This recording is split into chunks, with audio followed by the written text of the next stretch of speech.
Hey guys, welcome back to another video. Today I am putting rear brakes on a 2017 Ford Explorer. Let me show you how to do it.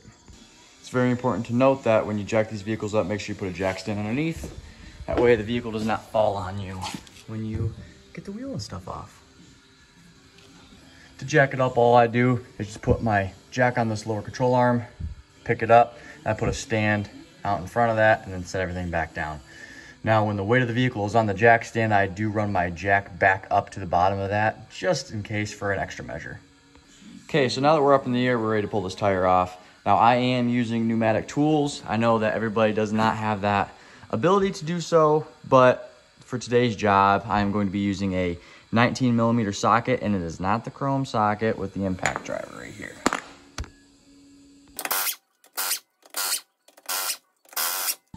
Now, in some cases, when you take all these lug nuts off, sometimes your wheel can get like stuck to the front side of that rotor. All you have to do is just kick that wheel loose with your boot.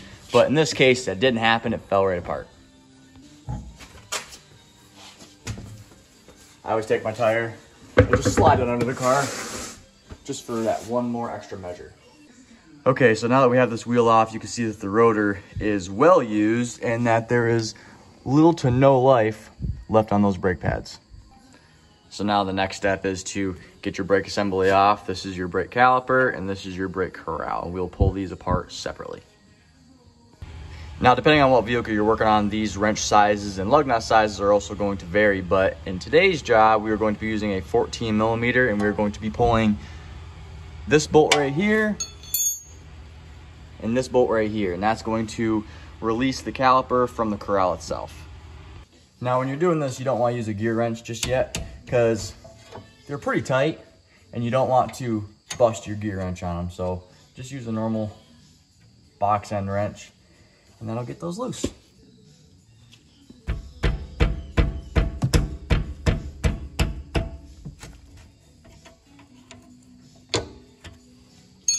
And once they're loose, you can use your gear wrench and get them out the rest of the way so you can get them with your finger.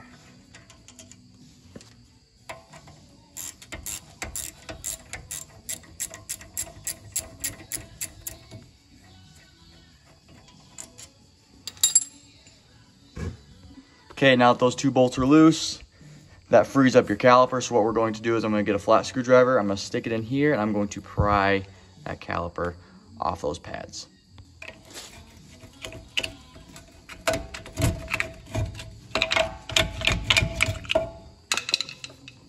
Just like that. Okay, now that the caliper is out of the way, you can see that there's not much brake life left. The back one isn't too bad, but this front one, this is your backing plate right here, and your actual pad is right in there. There's not a whole lot of life there. We're just gonna replace them both, replace the rotor, and call it good. I just take a screwdriver and just try to fish it in there. Get them brake pads out, just like that. Same on the back side, and fall right out. Now you can see it's wearing crooked. What's telling me that is these ears right here were building up with rust and was preventing the pad from sliding in these clips the way it should be. It's not sliding even in and out. It's, you know, if there's too much rust on this side, it's going to push the top before it pushes the bottom. So yeah, it's due time to replace these brakes. Okay, so now that we have the caliper and the brake pads out of the way, what we gotta do is we gotta pull this corral right here, the thing that holds the pads in. That's going to be two bolts, and it's going to be this bolt right here and this bolt right here. On this job, they are a 15mm, but like I said, depending on what vehicle you're working on, it might be a different size.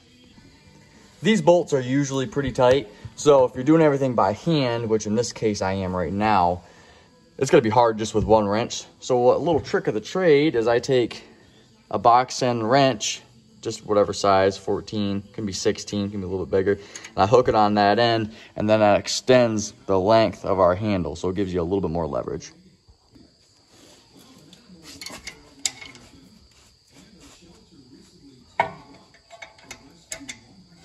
Just like that. Do the same on the bottom.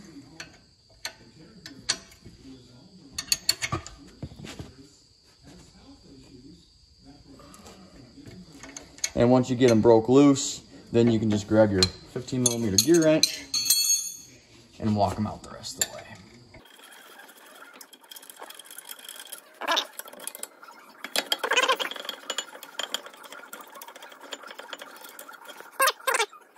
So now for the next step, we got to pull this rotor off. Now, like I said, depending on what vehicle you're working on, they're not all going to be the same.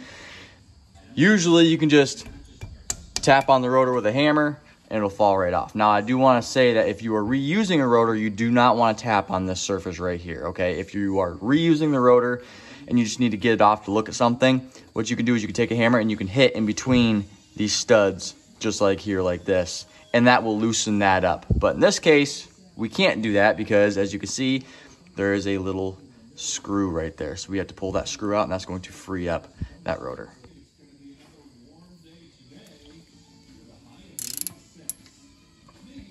Generally, these screws aren't that very tight, so you shouldn't have any issues getting them out.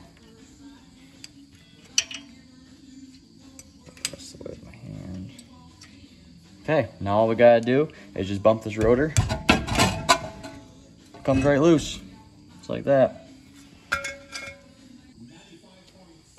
Okay, now you don't usually get a new screw when you get the new rotor, so you just have to reuse the screw that you took off originally. That'd be that one right there. So you just screw that back in there. Should get it started straight. And like I said, you do not have to get it super tight. I heard a saying one time where tight's tight and too tight's expensive. And when you are working on cars, that is very true. You just want to make sure that you get snug in like a quarter turn.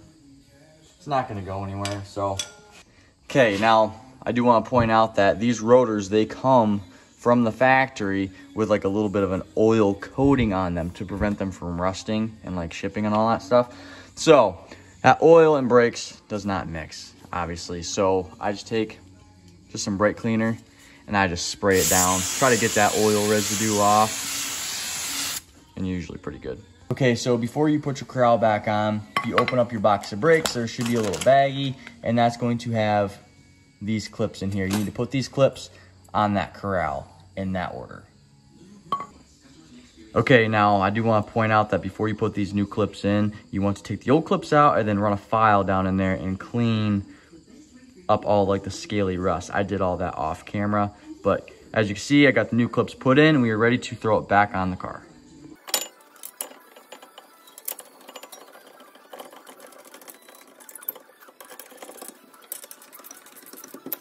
I got those bolts on there, and now I'm just going to tighten them up with my box end wrench. Make sure you get them nice and tight so they don't come loose. Tight's tight, too tight's expensive.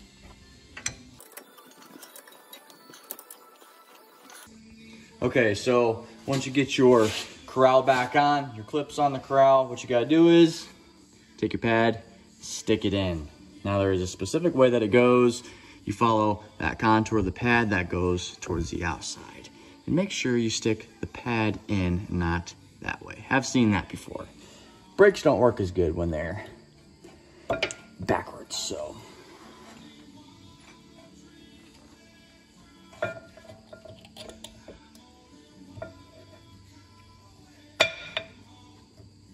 Okay, and that's what it looks like with new rotor, new brake pads. As you can see, there's a lot of life in these ones because they're brand new. Yeah, those other pads were bad. Now, the next step is to get your caliper back on. But as you can see, your piston's already somewhat out, so it's not going to fit over the new pads because there's a lot more life left on these. So what we gotta do is we gotta get that piston to go in. Okay, so with the old style brake calipers, what you used to be able to do is take like a C-clamp tool and clamp on the front of this piston and then back here, and then as you tighten up your C-clamp, that compresses that back into the actual caliper itself. But they've done newer styles where you actually have to spin this, it'll thread down in, and in this case that is what we have to do. I'm sure there's special tools for these jobs, but in most scenarios, people don't usually have those special tools, especially if you're just doing the job, you know, in your driveway at your home and you're not a mechanic or whatever.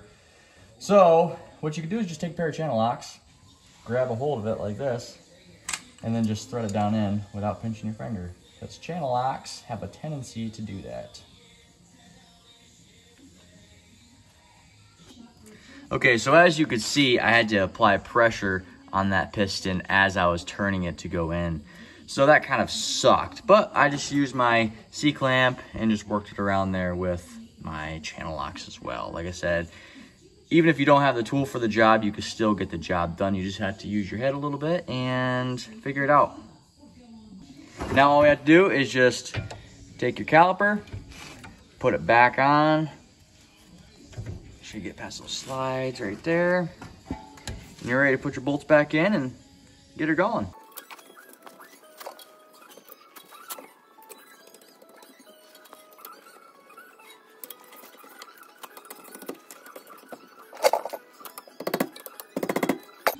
Okay, corral's back on, brake pads are in, clips, you got your caliper back on, everything is ready to rock and roll. You sprayed it all down with brake cleaner. Now I do want to say, do not assemble everything and then spray it down with brake cleaner. The chemicals in the brake cleaner will actually break down the material in the brake pad itself and it will ruin that. So make sure you do not get brake cleaner on your actual pad, but you can spray everything else down and we're ready for a tire.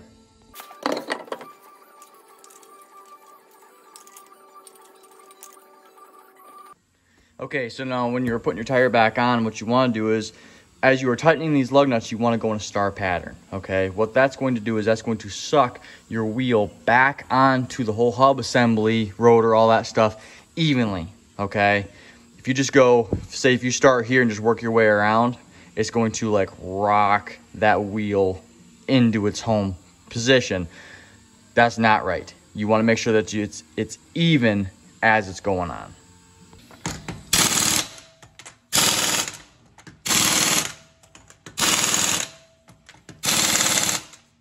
Back around it one more time now that it's all tight in a circle. Just bump it.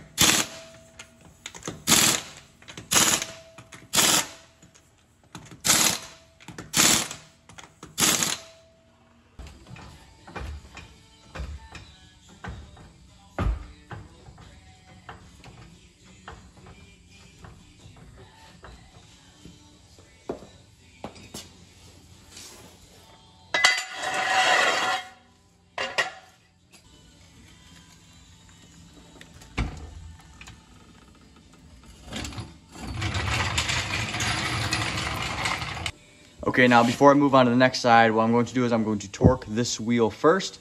That way I don't have to worry about forgetting it. Now, if you guys don't know what a torque wrench is, this is a torque wrench. It's basically a big ratchet, but what it does is there's certain pound pressures here that you can set to where when you're pushing, say you set it at 100 pounds and you get 100 pounds of pressure, it'll click. That way you know that you can evenly tighten up all those lug nuts at the same amount of pressure.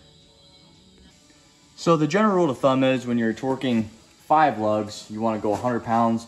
You can check like the manufacturer's specs on that, but that's just a very generic number that I've noticed is around that 100-pound mark with your 5 lugs, especially on your aluminum wheels. If you go to 6 lugs, like on your half-ton trucks, it might be, 115 to 125. And then 8 lugs or into your bigger dualies, it's even more so than that. But on this case, with this aluminum wheel and the 5 lugs, we are going to be torquing at 100 pounds.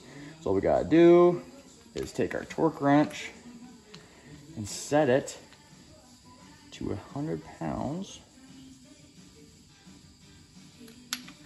And then just go around and torque them all down. And I torque in that same star pattern as well. I always get a couple clicks out of it. And I'll go back around it one more time in a circle.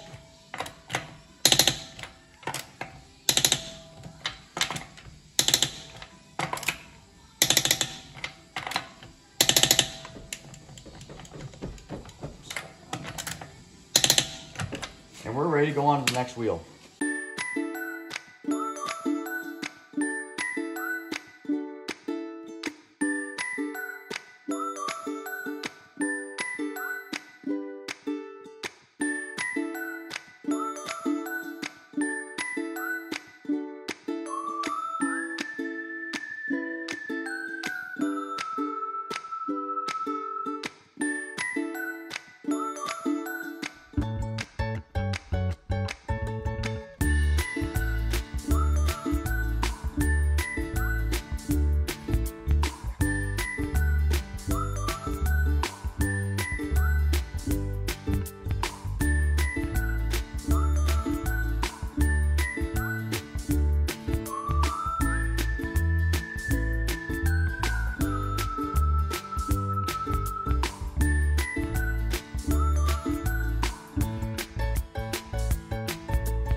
All right, now one last thing before we're done, I'm going to take the vehicle for a test drive. I usually try to run down the road and back. It's usually like 1.5 miles, 2 miles. I try to do a couple less turns in the parking lot. And what I'm doing is I'm seating those lug nuts into that wheel, and then I'll get it back into the shop and I'll retorque those wheels one more time just to make sure that we're safe. You guys will be surprised how much those lug nuts actually move after you've already torqued them once. So that's gonna wrap it up for this video. If you guys like the video, just make sure you drop, comment, like down below. And if you haven't subbed already, sub to the channel. There's gonna be more videos like this, and I'll see you in the next one. Peace.